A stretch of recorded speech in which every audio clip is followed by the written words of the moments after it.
Without further ado, this is going to be a point of emphasis for Fairfield County umpires. It's actually going to be a point of emphasis statewide. This is called the Strike Zone Initiative. And what the Strike Zone Initiative is that a lot of coaches are just asking for consistency in baseball games. And it's not necessarily consistency by the individual umpire, it's consistency by a board. So in other words, how many of you raise your hands if you made a call on a field and the coach comes out at you and says, the guy yesterday didn't do that, and you know you did the right call? Raise your hand if that's happened to you in the past. Okay, so what did the guy the day before do to you? So no, what did the guy the day before just do to you? Made you look bad. Yeah, threw you under the bus. Okay? So, not being that dramatic, the Strike Zone Initiative is something that we're going to do to try to come together as a board to increase our efficiency behind the plate. Okay? So what is it? Right now, the Strike Zone is a statewide effort, and this is going to be a statewide effort, to provide a consistent strike zone for everybody on board right now. The second part of it is the target audience is going to be all Connecticut umpires, scholastic, non-scholastic, but mostly geared towards the scholastic side now because that's the first season we're coming up on. But it's going to be geared for all boards. And the last thing about it is, it's going to be the main point of emphasis for us this year. I'm going to run through this pretty quick. So what is it? It's a board-wide consistent strike zone. So in other words, if I work a game and I'm working the high side of the zone and Alex Rosso works the next game with the same team and he calls that same high side of the zone. There seems to be a misnomer by a lot of people in baseball that the high side of the zone is the belt because it's a huge landmark in a mask on an umpire. Okay? Instead of watching the ball, tracking the ball, and things like that, they said, okay, the ball goes over here, and I'm going to call the ball. Why? Because I got this kid with an 1 3/4 belt sitting right here, and that's a good place for me to look for the rest of the day in the middle of August. Okay? So we don't want to do that. We want to go ahead and get consistent in other ways. We want you to be individual, but we want you guys to get consistent in other ways. But this is the big thing. We're going to start to enforce the rule book strike zone. The rule book strike zone. There's nothing in the rule says that the batting box line is a strike zone. It says in the rule that the ball must cross the plate. Nothing else says that. The ball must cross the plate, right? And it's a fair strike zone based on facts and data. And what's the facts and data that I may be talking about? What's the facts and data nationwide that I may be talking about? What do you think? What do you watch on TV every day when you watch a baseball game? Yeah, they got that freaking stupid strike zone in there. Is that the real strike zone? Not by far. Not by far. But they do have Rapsodo, and I'm talking about something, they do have Chapman, they do have other things, and these things are so tight that they can actually do trigonometry and stuff like that, and that's basically how the computer does it. And what happened here is that they actually made pitchers go to work. Okay? They made pitchers go to work. All right? Now, this is going to be level baseball dependent. Guys, I don't expect you guys to do the strike zone initiative on a Babe Ruth game. Okay? Do I expect you to work hard on a Babe Ruth game? Sure. Do I expect you to be fair on a Babe Ruth game? Good. But if you work for Bob, or you work for Greg, or you work for anything like that on a Babe Ruth game, those assigners need to be able to tell you what kind of strike zone that they want. And that's the strike zone you're going to strive to get. Okay? So, we all can be, now, if you're going to go work at Staples Trumbull game, oh hell yeah. Heck yes. Okay, you're going to do the strike zone initiative on that. Okay? The downside to high school baseball is that you're jumping levels. The upside to high school baseball is that some days you may be surprised. I worked a JV baseball game that had better pitchers than a Division III college that I worked. That's the truth. Okay? All right. A consistent strike zone and or the ABS system and adherent to it do not extend the time of the game whatsoever. So let's go ahead and get this right out of your head. In AAA baseball this year, they have the ABS system, and in AA baseball, they judge their umpires on Chapman, actually something that was called something else, okay? And what happened was these guys tightened up everything and forced the pitchers to tighten up. It didn't extend the game whatsoever. The game stayed the same as it is. Where can we influence the time of the game that a lot of our guys don't do? Where can we influence the time of us standing on a field that a lot of our guys don't do? Between innings, yeah, kick these kids out. Now, I will tell you that at the state level right now, they are considering, it's not going to happen this season, but next season, there is in the high school rule book pitch clock. There is in the high school rule book between innings, and they're thinking about bringing it into play. Okay, so there's other ways for us to speed up our game. Okay, why are we doing this? Raise your hand if you work AAU baseball. You all. Raise your hand if you work AAU baseball. Travel baseball, guys. Travel baseball. Okay, you all work travel baseball. Raise your hand if you work a big travel baseball tournament. Did you ever look behind you once in a while? You ever see one of these things behind you? What is this? That's Chapman. What's that? That's soda. What's this? That's the coach pulling up your last series of strikes, asking in his head if you're screwing up or not, and then he puts that iPad down and comes out at you. Okay? He says, you're not consistent today, et cetera, et cetera. He's got a pitch. Okay? He's got a pitch. It's right there. It doesn't lie. It does not lie. So how do we take this? How do we take this? We take it as a training event. We take it as a learning event. Okay. Okay? Catchers influence catch, but the catchers now are getting ridiculous. Catchers are moving their hands more often than ever. I don't care what level of baseball you're working, from high to low. They're squatting down, they're tripping over their feet because you cannot judge a pitch anymore by the receiving like we used to. Okay? And I'll talk a little bit more of that in a second. All right? We need to start watching the pitch through the zone. If you're not watching the pitch through the zone, you're not tracking. Now, from evaluations and watching games and stuff like that, when I see guys doing this a lot, it means we're not tracking. Okay? If you call a pitch a second after it's got into the glove, you're not tracking. If your mechanic is to say the word strike, then step up and make your call, which is inappropriate, it's not the mechanic we use, you're not tracking. The only way that you're going to learn how to track is to get inside and start doing your work. If your timing's fast, you're not tracking the pitch. This pitch is a ball. Okay?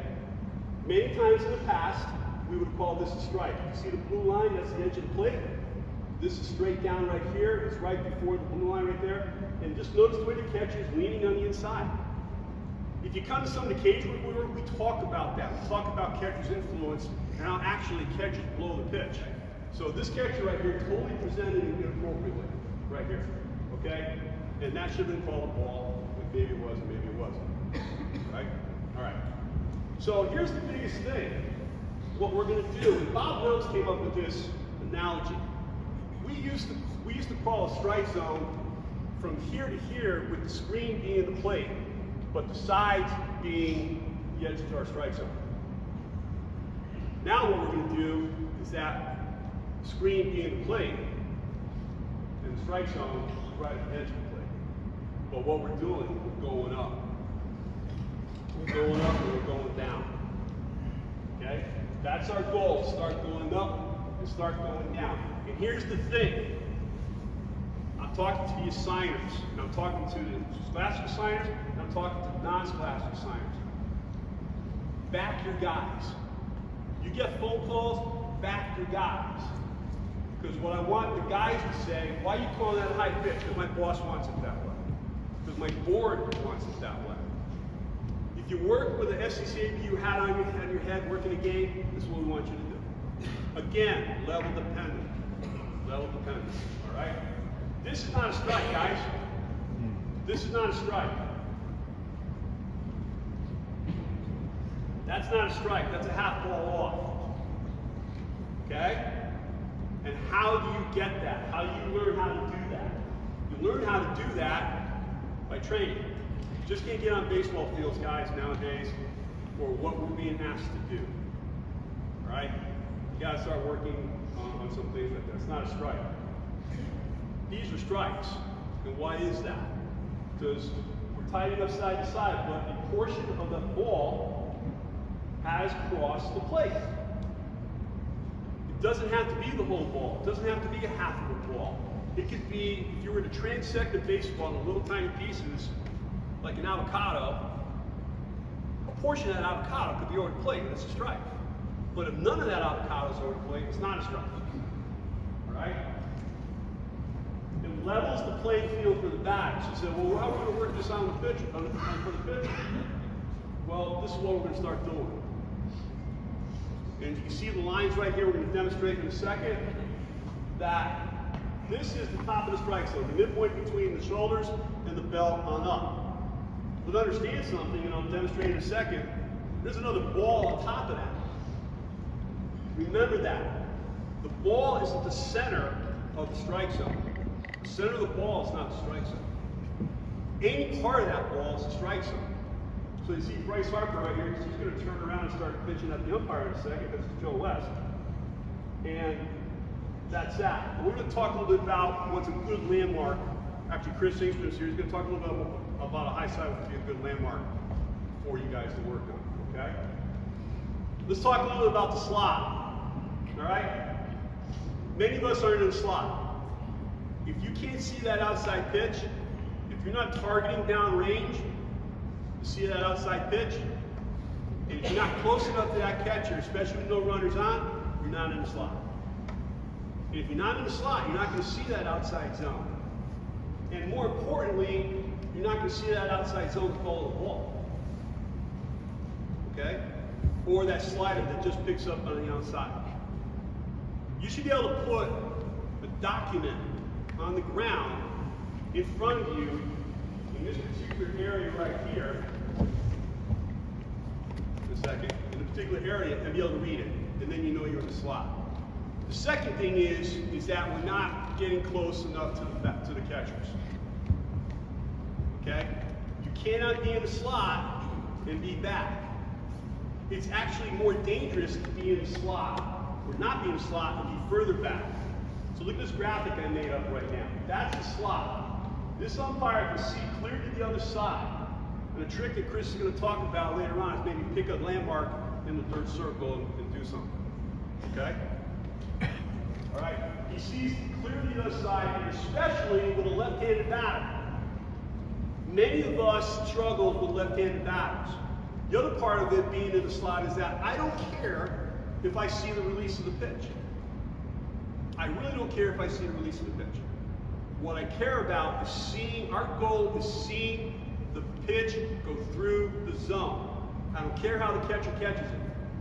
We want to see the pitch go through the zone. It has to cross the plate. If you got a kid with a good sinker or a good changeup, that pitch may drop as soon as it exits past the plate. And now the catcher is catching it down below, but yeah, you did see it cross the zone within the confines of the plate and at the level of the hollow of the knee. That's a strike. Okay? Now here is where we get into the problem. A lot of guys stand really far back. And you can see, the closer you are to the plate, and if this catcher can move up a little bit, the closer you are to the plate, the narrower the kill zone is. The further you're back from the plate, the wider the kill zone and the chances of you hitting the lotto is going to happen. Because they can hit, that ball can go anywhere between that point. The cautionary area in that particular situation is right here. And that's the odd situation. Now this is cage work that we did. Got some great guys here.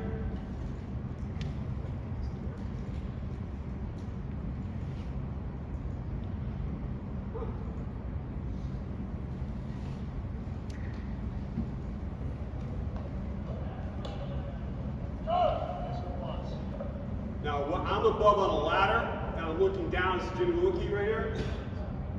Mike Parashino, first catcher in SCCAU.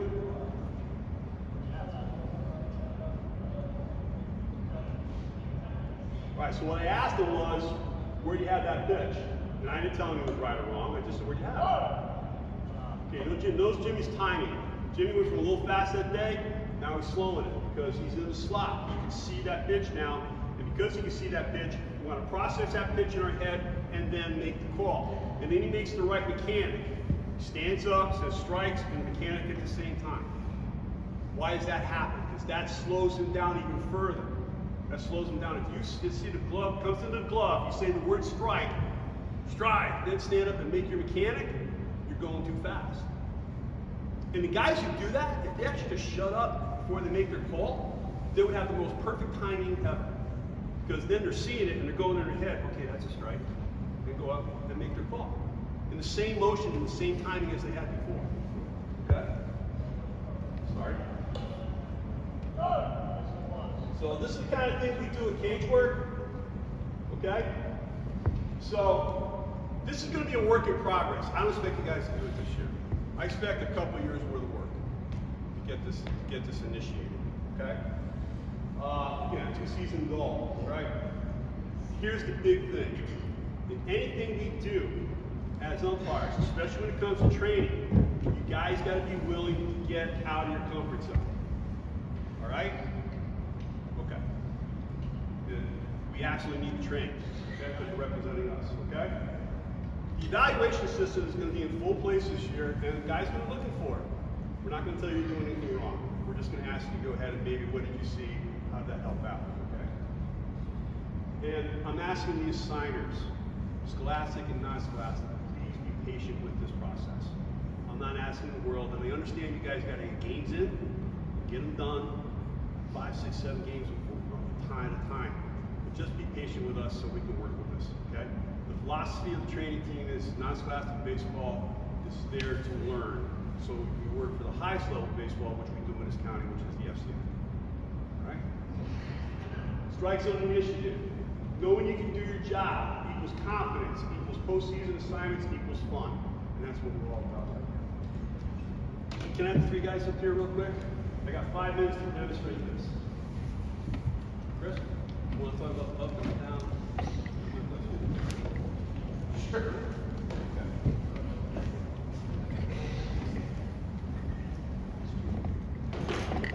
Do me a favor, stuff up targeting the slot. And just have John be your guy. Okay.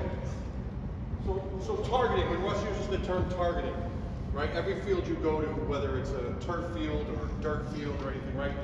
There's a dirt circle, right? We all have a dirt circle. So what I use as my target spot is I want to focus my eyes on a point just out in front of the dirt circle. Whether it's right on the dirt circle, just past it, whatever, that's up to you.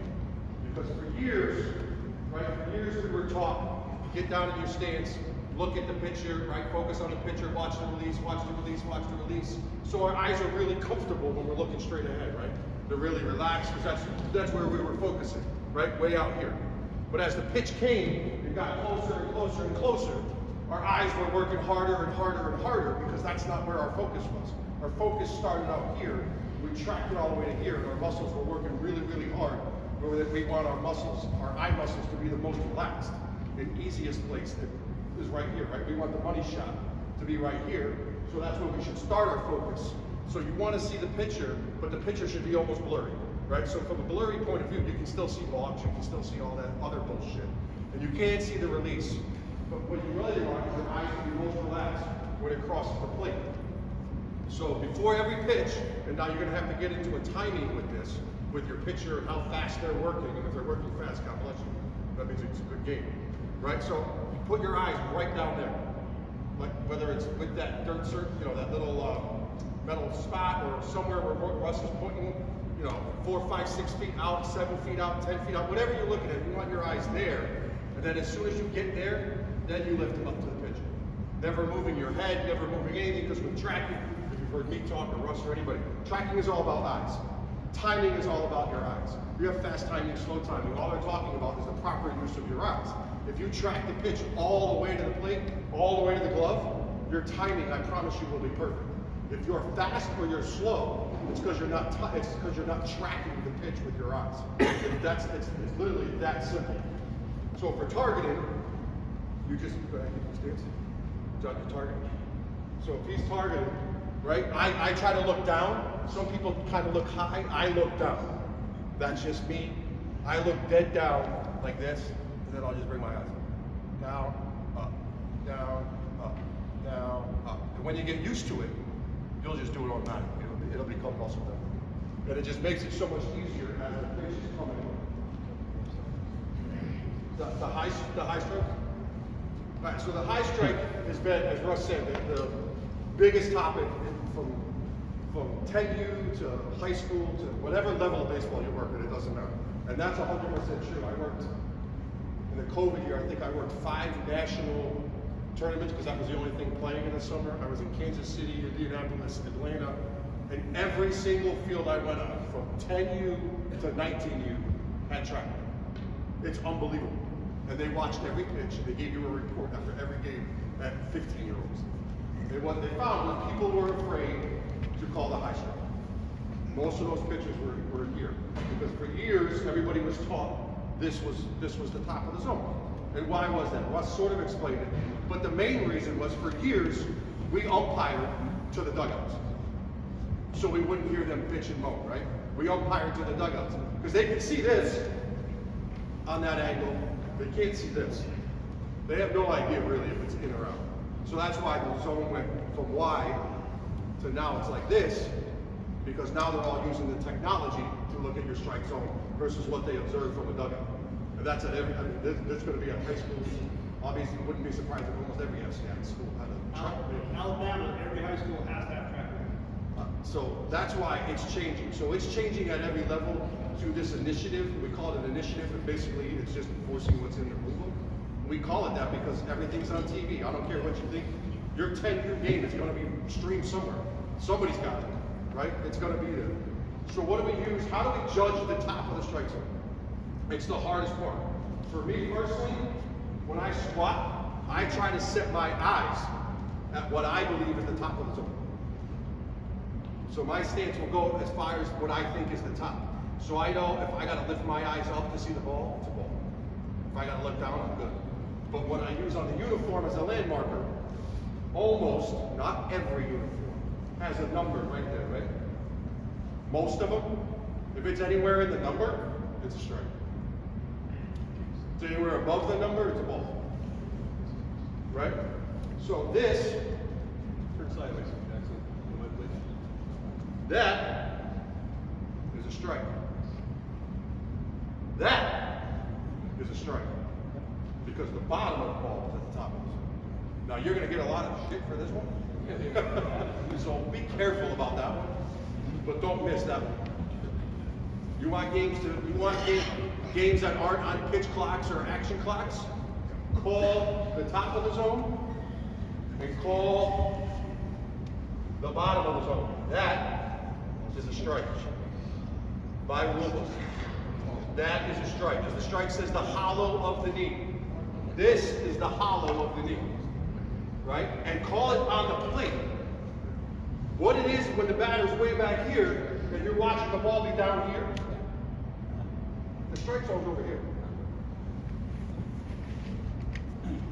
And that's what they're called. That's what you're seeing on TV at every level. The strike zone here. Not what it is back here.